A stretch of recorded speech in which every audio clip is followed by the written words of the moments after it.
ದುಡ್ಡು ಕೊಟ್ಟರೆ ಬೇಕಾದ್ದು ಸಿಗುತ್ತೈತಿ ಈ ಜಗದಲ್ಲಿ ಕಾಣೋ. ಹಡೆದ ತಾಯಿಯನ್ನು ಕಳಕೊಂಡ ಮ್ಯಾಲ ಮತ್ತೆ ಸಿಗುವಳೇನು, ತಮ್ಮ ಮರಳಿ ಬರುವಳೇನು, ತಮ್ಮ ಮರಳಿ ಬರುವಳೇನು.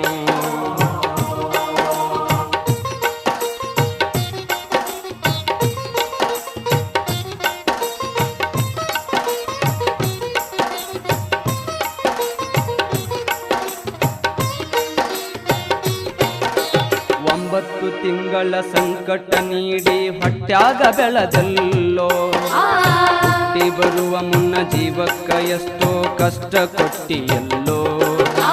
9 ತಿಂಗಳ ಸಂಕಟ ನೀಡಿ ಹೊಟ್ಯಾಗ ಬೆಳೆದಲ್ಲೋ, ಹುಟ್ಟಿ ಬರುವ ಮುನ್ನ ಜೀವಕ್ಕ ಎಷ್ಟೋ ಕಷ್ಟ ಕೊಟ್ಟಿಯಲ್ಲೋ. ಬರುವ ಕಷ್ಟಗಳ